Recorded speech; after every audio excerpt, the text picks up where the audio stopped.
it wasn't too long after you left office as information minister, that you became Director General of the Nigerian Economic Summit Group. Economic Summit Group. Thanks for that. So, what was it all about? When I left office, part of my exit strategy, exit plan, was to go back to school. So I went back to school in America. I went to the Harvard Kennedy School, and I enrolled in what you call the Edward S. Mason's Fellows Program. It was towards the conclusion of that program that I was contacted by some members of the Nigerian Economic Summit Group and asking if I would consider taking over the headship of the Nigerian Economic Summit Group. It's a very important group, I must say. By the time I took over in 2008, presidents were not exactly very keen about coming to the summit. Ministers were not keen about coming to the summits, right?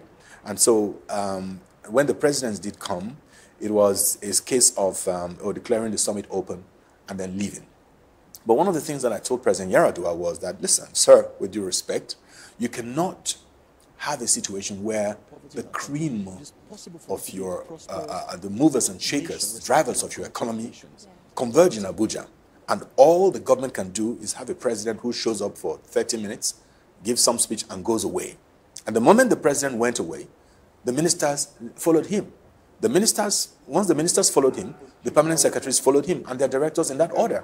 So at the end of the day, you had the private sector speaking to themselves.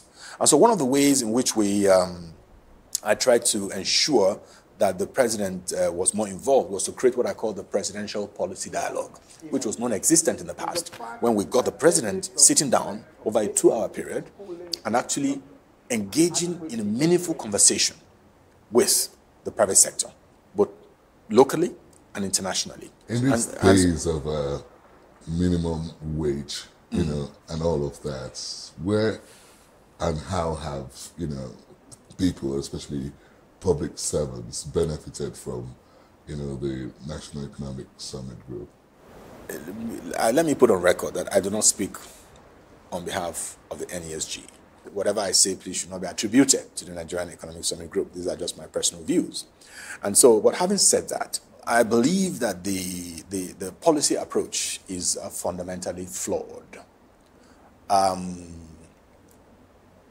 Manny, you're an old man, so you know, perhaps better than myself, that each time that wages have been increased in this country in the past, the margin of increase is wiped away within minutes, if you know what I mean. The increases are so hyped, the drama is so much that the moment the announcements are made, the man on the street, the man in the market, or the woman in the market, they immediately say, oh, these guys now have more money to spend. I believe that the best approach will be to make investments in public infrastructure, to make investments in social benefit schemes, which will mitigate the expenditure that the most vulnerable members of our society, right, would have to contend with. There are certain conversations that we must have in our country. The size of Nigeria's public service is huge, it's unwieldy, it's killing Nigeria.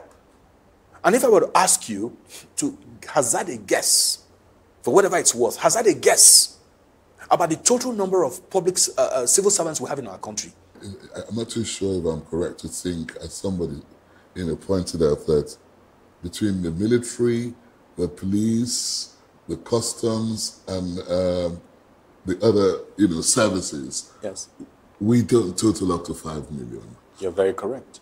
You're very correct. You're very, very correct. And so, with respect to the issues around personnel costs, issues around our budget, both national and states, right? I'm one of those who believe that it makes absolutely no sense that we deploy nearly 70% of our resources, both at the federal level and at the state level, towards the payment of an insignificant number of our populace. It is totally, it's unwise. There's no way that you can catalyze the kind of development that you want to see. There's no way that you can actually make the investments that you need in infrastructure, in transportation infrastructure, in road infrastructure, in communication infrastructure.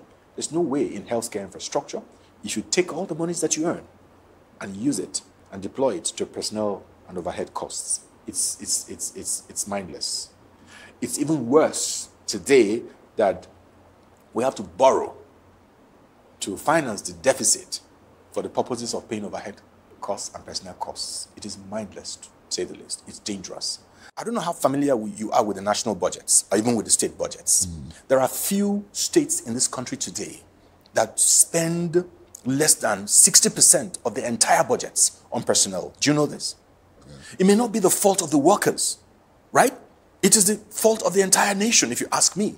We are running away from the hard conversations we must have about the state of our country.